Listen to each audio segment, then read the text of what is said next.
Hello guys and welcome to another Hellfire Citadel Mythic guide. I'm Roger Brown and today we're going to be talking about Xhul'horac with Just Wait. Hey everyone. So Xhul'horac is, together with the Tyrant boss, the only hard bosses before you unlock Manoroth and Archimond. This boss requires a lot of coordination, and if one player messes up, it could cause a wipe. So you need everyone to understand how the mechanics of this fight work to not mess up and explode the whole raid. Yeah, this fight has a lot of abilities and things going on, and especially for the tanks in the first 40%, unlike in Heroic and Normal, it's going to be a real mess for them, as they're going to be having several things to deal with at the same time. Now the setup you want to run for this fight are 2 tanks, 4 healers and 14 DPS. We 3 heal it on progression, but by now you should have the DPS to just be able to 4 heal it with no problem, and give some extra survivability to the raid. Now in terms of the DPS, you want a good mixture of ranged and melee DPS, and the melee are great cleave classes usually, so they're going to be doing great DPS.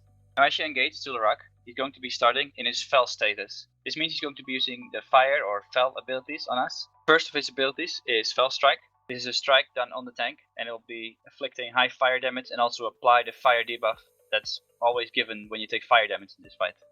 The second ability that the boss casts is Fel Surge, and it will target the 5 closest targets, and it can target anyone, so ranged, healers, and melee DPS. It doesn't matter, just whoever is closest. And after a few seconds, these guys will explode and spawn some green stuff underneath them called the Chaotic Fel Blaze. It's just the green fire on the ground. As soon as they get this debuff, they also get another debuff called Fel Touched. Basically, they become branded with the Fel energy, so they have the green debuff. And now this will be important when we go later on into the purple abilities, because when you mix green and purple, bad things happen, you explode. It's very important to note that all of these Fel abilities, the green abilities, they also give the players who get hit by them the Fel Touched debuff. Now once the boss hits 95%, so basically as soon as you engage the boss, he will open the green portal. That will trigger him starting to spawn the wild pyromaniacs. These are the little imps that you get 3 of every time they spawn. They are very annoying and you need to kill them as fast as possible. The reason why you have to do that is because they cast an ability called Fel Orb, which is just a projectile that they shoot towards a random direction. And there are 2 possibilities. Either there is a player intercepting that projectile and he just gets hit by it and absorbs it while getting the debuff of Fel Touched and the dot, or no one soaks it and it just lands on the ground, spawning the Chaotic Fel Blaze, the green fire on the ground, which is very, very bad. So this is the reason why you want to kill these pyromaniacs as fast as possible, because you don't want the fire to spawn randomly across the room, and you don't really want people to get hit by these Fel Orbs either, because they might have the purple debuff and explode instantly. So the way you handle these pyromaniacs is, once they have spawned, you have a Death Knight mass grip them on top of each other so that they can get cleaved down faster. And then as soon as that happens, a Moonkin should use their Solar Beam in order to silence them so that they cannot cast any Fel Orbs. Now, once this has been done, you can also AoE stun them with either a Shockwave or a leg kick from the monks. Maybe you can throw a Binding Shot. Basically, you just need to cleave the shit out of them and not let them cast. Next up is the 90% mark. This is when the first big ad of this fight is going to spawn, and this is the Vanguard Achaion. The fire ad that's also there in Heroic and Normal, but unlike in Heroic and Normal, you need 1 tank to take the boss and the Vanguard at the same time, because he's going to be handling the fire abilities of this fight. Now the Vanguard has 2 abilities he's going to be using in this fight. Now the first ability is Change of Fel. Vanguard will target one of the furthest targets away, and this player is then going to be linked with the closest players near him. These players are then linked together, and they'll be taking a ticking fire dot until they break their own chains by moving away from each other. There's no other damage or anything else happening, so you just move away from each other to break these chains, and it's not really difficult to handle just yet. The second ability is the Fel Blaze Flurry. This is the ability he'll be casting towards the tank, and it's a 1-second cast, and after that a 3-second channel, and it'll be ticking every second of the channel. Every tick is going to be dealing 50% more damage to the tank, so the last 2 ticks are going to be hurting more than the first one. Now it's important you have a cooldown up for this when this is happening and you're taking the boss at the same time, because getting hit by this ability, especially the last few ticks, and a Fel Strike at the same time might kill the tank. Now when we reach 85%, Xhul'horac is going to be opening the Void Portal this time. Usually in Normal and Heroic, this doesn't happen until you actually kill the Vanguard, but this time he's going to be doing it way sooner and you're still going to have everything up at the same time. Now from this point on, the boss will be switching between his Fel stance and his Void stance, and he'll be doing the different abilities that both stances bring with it. Now the first Void ability is Void Strike. This ability will be taken by the second tank in this fight, as he'll be handling all the shadow abilities. Now the boss will also cast a new ability called Void Surge, which is the equivalent of Fel Surge, but this time it's purple instead of green. Now this Void Surge is going to target the furthest away target, the ranged player, and it's only one guy this time, it's not 5 like Fel Surge. And just like Fel Surge, after a few seconds, this person is going to explode and drop a purple fire underneath him, which is now called Creeping Void. Now just like the Fel abilities, the green abilities, now this time the purple abilities are going to also brand the players who get hit by them with Void Touched. So you have Fel Touched for the green and Void Touched for the purple. This will also be a 15-second debuff, which makes it so that if you get hit by any of the green abilities, or if you step into the green fire, you're going to explode for massive amounts of damage. So you need to make sure to keep track of your Void Touched and your Fel Touched at all times. Now there is one thing which we haven't mentioned about the green fire and the purple fire, which is that it expands over time. So maybe it's only one guy that is getting hit by the Void Surge, but if the fire that he dropped is being left unchecked, it's going to expand and eventually cover the whole room. So how do you handle this? How do you make sure that this never happens? It's with the explosions that I've been explaining this whole time. So every time there is an explosion, so when you mix green with purple, the guy who explodes will also clear all the fire on the ground in a 20-yard radius. Now, of course, this requires a lot of coordination, and we'll explain after finishing up with the abilities how to handle this whole fire situation, because that's probably the most important element of this whole fight. Now, you might think that this is already getting a bit too much, but cannot leave the purple side without an ad. Just like the green side has the Wild Pyromaniacs casting the Fel Orbs, this time around we have the purple ads called Unstable Void Fiends. The good news is that you only have 2 of them instead of 3, but the bad news is that they force you to move around a lot and it can get really tricky. So what do? They cast an ability called Volatile Void Step, which targets the closest player to the ad. So as soon as it starts casting it, it's going to target the location of the nearest player. And when the cast is finished, he will teleport on that location. And if there is any player standing on that purple void zone, which it leaves, he will also explode on them, dealing a little bit of damage. But the most important thing is that it also leaves purple fire on that location, the Creeping Void. Now, the easy way to handle these Unstable Void Fiends is having some of your ranged players, ideally hunters, go and basically pick them up from their spawning locations. Make sure that this hunter is the closest target to it, and then the Unstable Void Fiend is going to jump on him. So what the hunter has to do after grabbing the ad, basically, is just sidestep right and left away from the rest of the raid, so it keeps jumping on him, while the ranged DPS is killing it off by dotting it up or focusing it. The small difference in Mythic compared to Heroic for these ads is that every time they cast the Volatile Void Step, they cast it faster and faster. And this is to prevent from kiting them endlessly without killing them off at any time. Because then you could just gather them all up on one hunter and never have to kill them. But they do cast it faster and faster every time, and eventually it's just like an insta-cast, so you cannot dodge it. So yeah, just focus them down as fast as possible, because they can also mess up your kill.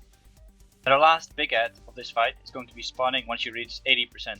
This ad is called Omnis, and it's a shadow equivalent of the Vanguard ad. This ad also has 2 abilities, the first one of which is Black Hole this time. Black Hole is going to be spawning a black hole, as the spell is called, on one of the furthest targets away, and this hole is going to be sucking in everyone in the raid unless someone goes to the center of it and blows it up. Now while the black hole is up, it's also going to be dealing damage towards the whole raid, so you just want someone assigned to just go into it as soon as he can and blow it up whenever he can. Now these people that are assigned to soaking the black hole should most of the time be rogues, because they can just survive it with feint and cheat death, or death knights, as they can just survive it with purgatory.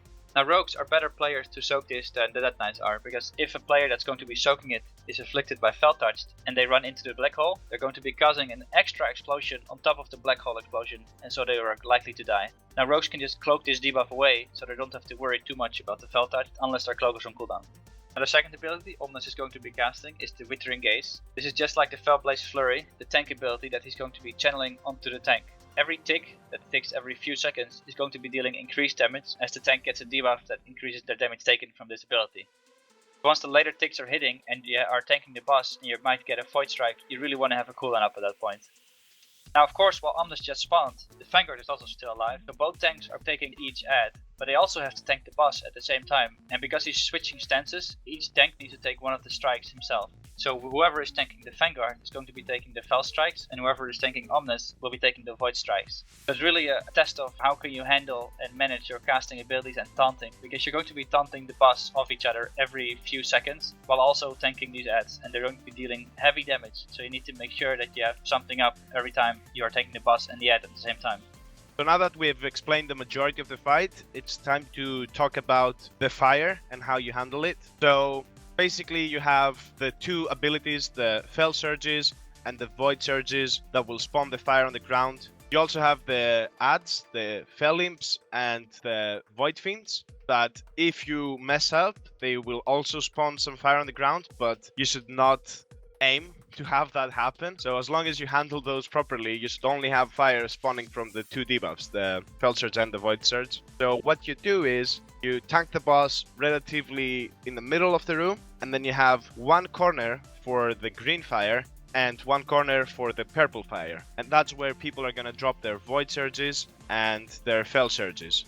Now, you will start by having only Fel Surges for the first part of the fight, but then once you start getting the Void Surges, you need to start also exploding. So what we did was, the people who got the Void Surge, as soon as they dropped their Void Surge, they walked all the way to the green fire and called it out. So you need to call out, like, exploding the green fire in 3 seconds to give everyone some time to move away from there so that the explosion doesn't hit them. And then once you have called it out, you should aim to clear the whole green fire there.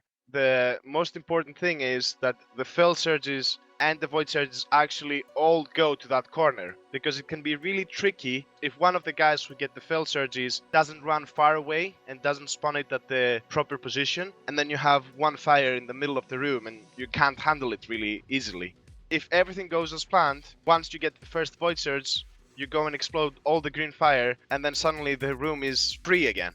And then you need to keep doing that until the end of the fight. Now, what about the Void fire? Because that also expands. The easiest way to handle this is, again, by having one guy who gets the Fel Surge, call it out, and then move to the Void Surge place and explode the purple fire there. Keep in mind that the purple fire is going to be way less than the green fire throughout this whole fight, so you don't need as many explosions for the purple side.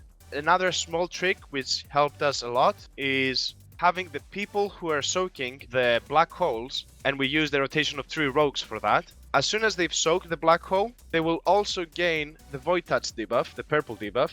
They exploded the black hole and then instantly went and exploded the green fire after that. Now this helped us a lot, but it's not needed. You can have your own rotation and deal with it your way. But the most important thing is you cannot let the fire get out of control. As long as it's a small patch of fire and it can get cleared with one explosion, you're all good to go.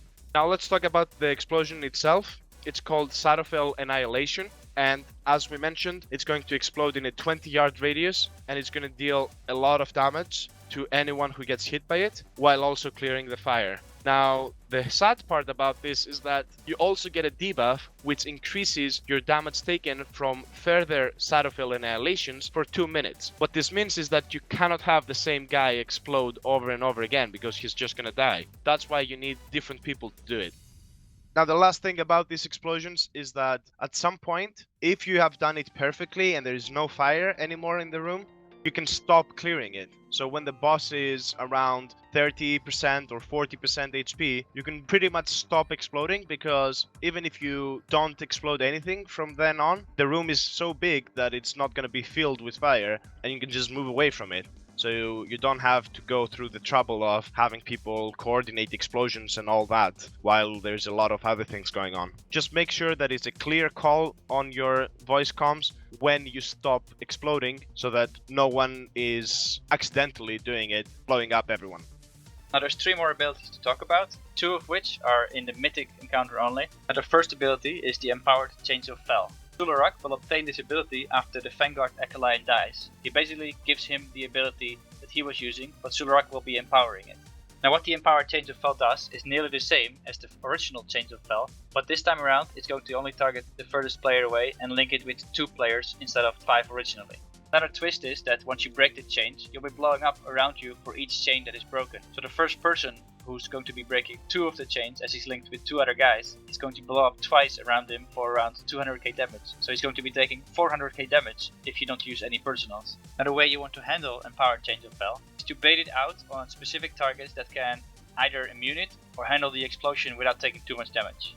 These classes are mages, as they can Evanescence or Ice Block the initial chains and no one will be afflicted at all, or Paladins, as they can bubble. Now there's also Hunters, who can feign death and then the boss will recast it on another target, hopefully a mage or a Paladin, and there's also Shadow Priest, who can do the same with Spectral guys. Now if a Hunter or Shadow Priest gets targeted again after they just dropped aggro with their Feign Death or Spectral guys, they also have Deterrence or Dispersion to still reduce the damage enough so they can just instantly break the chains and take the 2 explosions while the others only take 1 at a time. Now the way to bait this Empowered Change ability on the right targets is, because it targets the furthest 3 targets away, you have 3 people standing far away from the boss while the others are standing close to the boss. And those 3 targets are also standing near each other, so they are definitely getting linked with each other.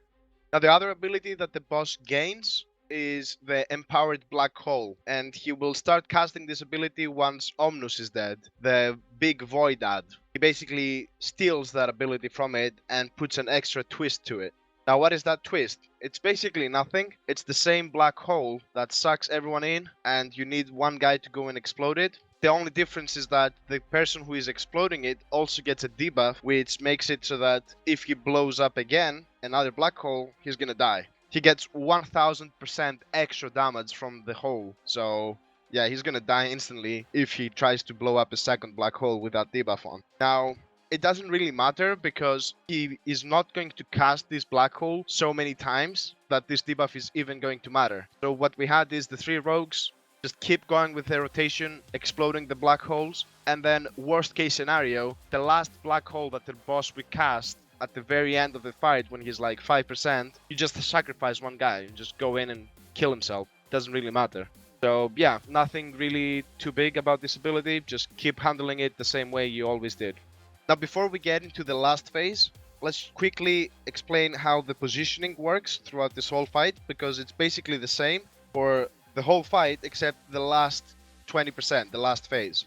So as soon as the fight starts, we basically drag the boss a bit towards the middle, and then obviously the melee and the tanks are standing on top of the boss, but then you need to have specific assigned people. As we said, hunters, mages, holy paladins. You only need a few of those, like 4 is enough, that stand a bit further to the left outside of the boss's range, like 20 to 30 yards away. And then every other ranged player stacks up right next to the melee on top of the boss. So you basically have everyone on the boss except these 4 people that stand a bit to the left. Why you do this is because you want to handle the adds easier, and you also want everyone to be at the proper range to spawn the void surges and the fel surges. And this will work beautifully because the void surges are always going to hit one of those 4 players, and then the fel surges are always going to hit people who are standing in the melee and they have the proper distance from the spot where you drop the fire. So what we did is we dropped the green fire on the entrance left side of the room, and we dropped the void surges on the back left of the room.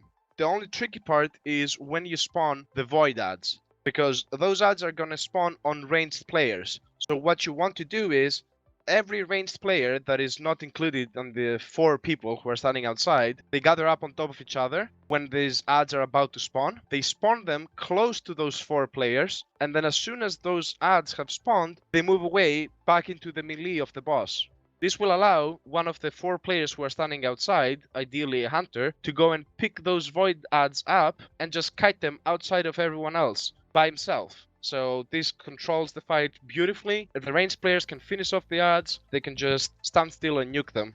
Now this is the positioning for the majority of the fight, but once the two big ads have died, we change it up a little bit, because that is the point where we stop exploding the fire. So at that point, you move the boss a bit towards the right side of the room, and basically keep moving it towards the right as the fire is expanding towards you.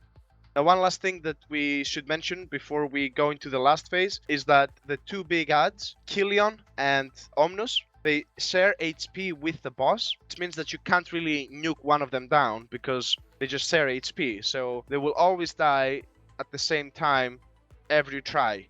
Having the green ad dying first, and then the void ad, and the boss is going to be around 40%, 30% at that point. Another thing to note with these ads is that once one of them dies, the boss will be forced into his void stance, which means he might cast a double void strike, one after each other, if one of the ads happens to die at the wrong time. It's important for tanks to note when these ads are dying, especially the person that's tanking the void strikes, so he's ready to taunt it back if he does cast the second void strike again. Now for the last phase, which starts at 20%, the boss will gain one more ability, which is Overwhelming Chaos, but he'll stop spawning any of the ads that you've been seeing in the fight. Once the boss hits 20%, you want to clean up any of the ads that are still alive, and preferably you want to even transition right before a wave is about to spawn, so you had more time to clear it up, and you have the maximum amount of DPS on the boss right away from 20%.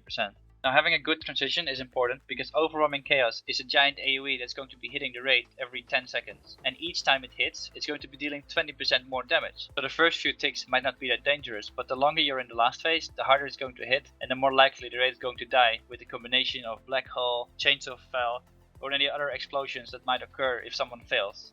Now, as for positioning in the last phase, the whole raid just stacks up under the boss, with the exception of 4 players that are going to be baiting out the empowered Chains of Fel. This group baiting out the empowered Chains of Fel has to be 4 players, because one of them will always be hit by Void Surge, and the target that is afflicted by a Void Surge will be immune to the empowered Chains of Fel, making the third target that might be targeted standing in the melee, and you don't want that to happen. So having 4 players outside will mean that it's always going to spawn outside. Now for the empowered Black Hole ability, it's still going to be casted on the furthest targets away again, so you just have the rogues running out and soaking that until eventually they might have to sacrifice themselves, and losing 1 player at the end is not a big deal. Now, it might seem that this last phase is not that hard because you don't have the ads anymore, but the Overwhelming Chaos is going to hurt a lot. So you want to finish up this phase as fast as possible, and that is the reason why you want to use Bloodlust as soon as you enter this phase. And ideally, you want people to save their big cooldowns as well. The last thing about this phase is that since we're dragging the boss away towards the right side, you don't really have to worry too much about where you drop your Void Surges and your Fel Surges, which are still going to happen. But the problem is that if the green fire and the purple fire expand and actually touch each other without having a player actually explode, they will also explode by themselves. And it can happen that people don't move out with their fire debuffs, and then the fire expands, explodes, and kills everyone because everyone is really close to it. So just make sure that you don't spawn any green fire close to the purple fire and any purple fire close to the green fire. And now this is basically the whole fight. Now a small tip that might help you clearing up the fire a bit better is that, as we mentioned, if you, for example, have the void touched and you go and explode the green fire, as soon as you touch the first puddle of green fire, you're going to explode. Now, this might not be the optimal way to explode. There are a few classes who can make it so that they go in the center of the green fire, which will make it so that the 20-yard radius explosion is going to actually clear the whole fire. Because as you can imagine, if you have a circle of fire, if you explode in the middle of the circle, you're going to clear everything up because you're standing in the middle of it. Now, how do you do that? There are a few classes, like mages, who can blink. So they blink in the middle of it and explode there. You can also have hunters who deterrence. And while you have deterrence up, you cannot get hit by the fire. So you use deterrence, walk all the way in the middle of the fire, then remove your deterrence and explode. And if you control that properly, it's going to make the whole fight a lot easier. Now, before we get into debuffs, one last thing, just basically a reminder, is that if you control the ads and you don't have either green fire spawning on the ground randomly by the Fel Imps, and if you control the void ads properly so that they are outside of the melee of the boss and they just get kited from the hunters so that there is no one getting hit by the void steps, that is going to give you the control needed, and it's going to make the fight feel a lot easier.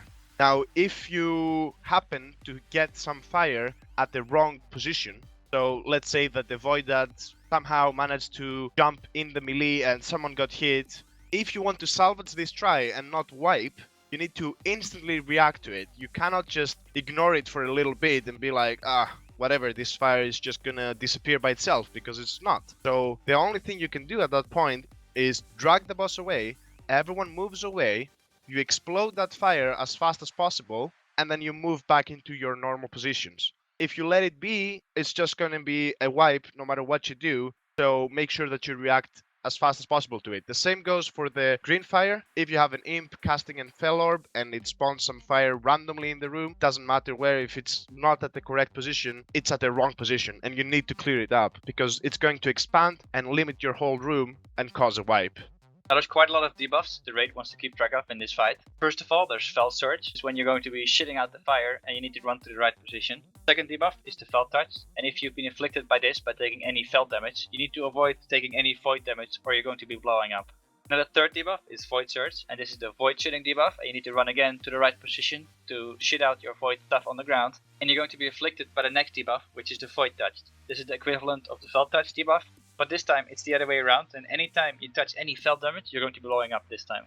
Then the next debuff is the Shadowfell Annihilation. This is the debuff that you get when you actually explode, which makes it so that you take extra damage if you explode again, or if you take any damage from someone else exploding close to you. So make sure that you keep track of it, because you might think that you don't have it, but you actually got hit from someone else exploding close to you, and then when you go to explode the fire on the ground, you actually die. Then next up we have the Chains of Fel. These are just the chains that the ad will cast, and all you need to do is just move away to break the chains. Nothing too crazy about them. Next one is Empowered Chains of Fel. This is the empowered version of the chains, and this should hopefully only hit the 4 players who are standing outside. Now ideally it will only target mages and paladins, so they can just completely remove it, but if it lands, just make sure that you handle it properly and not randomly run away exploding all over the place and killing other people, because as we mentioned, the explosions when you break the chains are AoE damage around you, so if you explode next to someone else, you might actually kill them. So the last 2 debuffs for the tanks only, and these will be coming from the ads when they're using their special ability on the tanks. First one is Fellblaze Flurry, and as this stacks up, they're going to be taking more damage from Fellblaze Flurry. And the second debuff is Withering Gaze. Just like Fellblaze Flurry, as it stacks up, the tank is going to be taking more damage from the Withering Gaze. So as these stacks stack up, you want to start using some personal cooldowns around 2 stacks. Now that's all the debuffs you want to keep track of for this fight. This brings us to the end of the guide.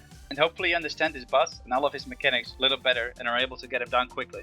And remember to like, comment and subscribe for the last couple of Hellfire Citadel Mythic guides. See you at the next guide, which is the Mighty Manaroth. See you at top of the Citadel.